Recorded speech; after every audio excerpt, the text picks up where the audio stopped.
विजय जेव्हा ऑफिसवरून घरी आला तर त्याला आतमधून त्याच्या 1 महिन्याच्या बाळाचा मोठमोठ्याने रडण्याचा आवाज येत होता. त्यानं पाहिलं की त्याची बायको वॉशरूममध्ये गेली होती आणि बेडवर त्याचा मुलगा मोठमोठ्याने रडत होता. त्याने पळत जाऊन बाळाला घेतलं आणि तो म्हणाला की, "काय झालं माझ्या राजाला? तुझी मम्मी कुठे गेली? तुझी मम्मी येत आहे, रडू नकोस." त्याची बायको सीता पण वॉशरूममधून पटकन बाहेर आली. सीताची तब्येत 1 महिन्यात अशी झाली होती की जणू तिच्या अंगात आता काही शिल्लक राहिलं नाही. विजय पण जास्त काही पाहू शकत नव्हता, कारण त्याला ऑफिसचं खूप काम असायचं. सीताला त्याच्या खाण्यापिण्याचं पण कोण ध्यान देत नव्हतं किंवा बाळाला सुद्धा कोण सांभाळू लागत नव्हतं. विजयने सीताच्या डिलिव्हरीच्या वेळेस सुट्टी घेतली होती, त्यामुळे त्याला ओव्हर टाईम काम करावं लागत होतं. त्यामुळे तो घरी जास्त लक्ष देऊ शकत नव्हता. पण तो जेव्हा घरी येत होता तेव्हा तो त्याच्या बायकोची मदत आणि बाळाला सुद्धा सांभाळत होता.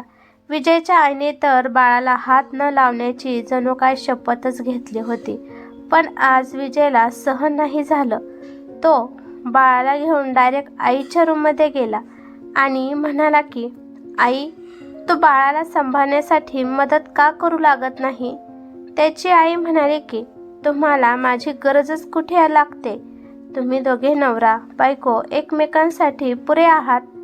मला याच्याशी काही सुद्धा घेणं देणं नाही. तसं पण माझं आता वय झालं आहे. लहान मुलं कसं सांभाळायचे ते मी आता विसरून गेली आहे. सुनबाई आहे ना, ती सांभाळेल मुलाला. तू नको टेन्शन घेऊ. आणि शिवाय तू पण आहे की तुझं बाळ सांभाळण्यासाठी." आपल्या आईच्या तोंडून हे असलं कडवटपणे बोलणं ऐकून विजय हैराण झाला. खोलीच्या बाहेरून सीता हे सगळं ऐकत होती. 2 महिन्यापूर्वी सीताची जेव्हा नणंद डिलिव्हरीला आली होती तेव्हा तिच्या सासूने तिची आणि तिच्या बाळाची खूप काळजी घेतली होती आणि दिवसरात्र त्या बाळाला सीताच्या सासूबाईने रोहिणीताईने सांभाळलं होतं. आता विजयला पण खूप जास्त राग आला होता.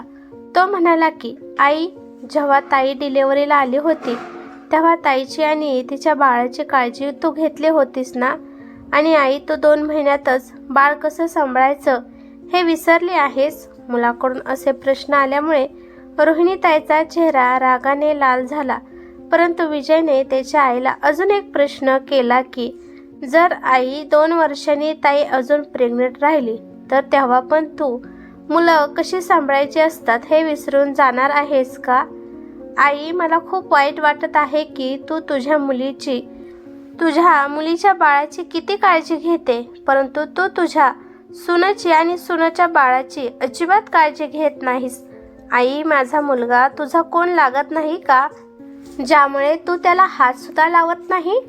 तुला माझ्या बाळामध्ये आणि ताईच्या बाळामध्ये फरक दिसतो का?" असं म्हणता म्हणता विजयच रडू लागला. त्याला समजतच नव्हतं की आईचा स्वभाव अचानक का बदलला आहे.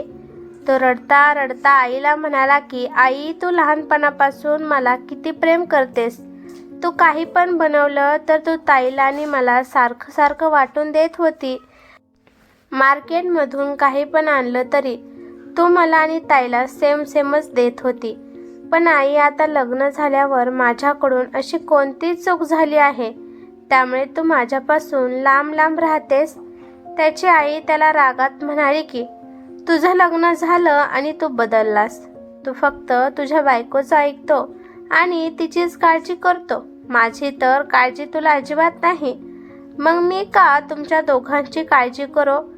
विजय आईकडे पाहतो आणि म्हणतो की, "म्हणजे आई, मी माझ्या बाळाकडे आणि बायकोकडे जास्त लक्ष देतो हे पाहून तुला राग येतो? हेच कारण आहे ना? पण आई, तुझी मुलगी सुद्धा तिच्या परिवाराकडे तुझ्यापेक्षा जास्त लक्ष देते. दिवसभर तर ती तुझ्यापाशी बसत नाही. दिवसातून फक्त अर्धा तास तुला ती बोलत असते. पण आई, मी सुद्धा तुझ्यापाशी अर्धा 1 तास बसून तुझ्यासोबत बोलत बसतो. अगं आई, एवढेच नाही तर तुझी तब्येत ठीक नसल्यावर मी तुझी किती काळजी करतो. तुला वेळेवर औषध पाणी देतो, हॉस्पिटलमध्ये घेऊन जातो. एवढेच नाही तर माझी बायको सीता सुद्धा तुझी किती काळजी करते. आम्ही दोघं तुझ्या खाण्यापासून तुझ्या औषध पाण्यापर्यंत तुझ्याकडे लक्ष देतो.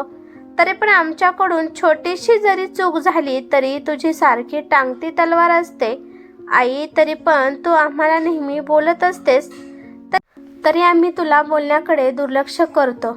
मला सांग आई, जर तू ताईपाशी राहून ताईबद्दलच काही बोलत असेल तर ताई तुझ्याबद्दल चांगलं वागेल का? मला वाटत आहे की नाही. जर तू तिला वाईट बोलत असेल तर ती तुला प्रेम कुठून देणार आहे? तरी पण आई, माझी बायको तुझी काळजी घेते, तुला प्रेम देते. तू काही म्हणली तरी हसत दुर्लक्ष करते. तरी पण तुझ्या बाबतीत ती मला काहीच सांगत नाही, नेहमी आनंदात असते. मी कधीच माझ्या बायकोची बाजू घेऊन तुला बोललो नाही. कदाचित हीच माझी चूक झाली आहे. तू मुलीमध्ये आणि सुनेमध्ये भेदभाव करत आहेस. आई, तुझा व्यवहार पाहून मी एक निर्णय घेतला आहे की मी सीताला तिच्या माहेरी सोडून येणार आहे. मला वाटत आहे की तीच तिच्यासाठी आणि तिच्या बाळासाठी योग्य जागा आहे. कारण माझ्या घरात जी स्त्री बसली आहे ती माझी आई नाही आणि त्या बाळाची आजी सुद्धा नाही. ती फक्त माझ्या बायकोची सासू आहे. कारण तू जर खरंच आई असती तर आपल्या मुलाचा आनंदात चाललेला संसार पाहून नक्कीच खुश झाली असती. जशी तू तुझ्या मुलीचा संसार पाहून खुश होते तशीच तू माझा पण संसार पाहून खुश झाली असती. आई, मला खरं खरं सांग, जेव्हा ताईचा नवरा तिच्यासोबत चांगला वागतो, तिला शॉपिंग करून देतो, तिला फिरायला घेऊन जातो, तिची काळजी घेतो, तेव्हा तुला आनंद मिळतो. पण तुझाच मुलगा जर तुझ्या सुनेबरोबर चांगला वागला, तिला शॉपिंग करून दिली, कुठे फिरायला घेऊन गेला, तिची काळजी घेतली, तर तुला आनंद मिळत नाही. आई, असा भेदभाव कशामुळे करतेस? तुझा जावई पण कोणाचा तरी मुलगा आहे. तर मग आई, चांगला मुलगा बनण्यासाठी एक वाईट नवरा बनणं तर तुला चालेल? तेव्हाच एका मुलाच्या आईला आनंद मिळतो. जर दाजी पण एक चांगला मुलगा बनायच्या नादात बायकोला आनंदात ठेवत नसेल तर तुझ्या मुलीचे काय हालत होईल ते तर तुला चांगलंच माहीत आहे. आपल्या मुलीबाबत विजयच्या तोंडून वाईट शब्द निघाल्यावर रोहिणीताई म्हणाल्या की अरे विजय, हे काय बोलत आहे? शुभ शुभ बोल. माझ्या मुलीच्या आनंदाला कोणाची नजर नको लागायला. तर आई, असं आहे का? मग तुझी सून पण कोणाची तरी मुलगी आहे. जर आई तू दुसऱ्याच्या मुलीला या घरची सून म्हणून आणला आहे तर मग ती कशी खुश राहील याची जिम्मेदारी तू घेणं गरजेचं नाही का? अगं आई, सीताच्या आई वडिलांना पण वाटत असेल की आपल्या मुलीने तिच्या सासरी आनंदात राहावं. जसं तुला तुझ्या मुलीने तिच्या सासरी आनंदात राहावं तसं तिच्या सुद्धा आई वडिलांना वाटतं की आपल्या मुलीने तिच्या सासरी आनंदी राहावं. आई, तू पण तुझं माहेर सोडून सासरी आली आहेस. मग तुला वाटत नव्हतं का की तुझ्या नवऱ्याने तुझी काळजी घ्यावी, तुला आनंद द्यावा, तुला शॉपिंग करून द्यावी, तुला फिरायला घेऊन जावं? तुला नेहमी हेच वाटत असेल की नवऱ्याने फक्त माझी काळजी घ्यावी. पण आई, सीताच्या मनात असं काही नाही. ती मला तुझी सुद्धा काळजी घेण्यासाठी सांगत असते.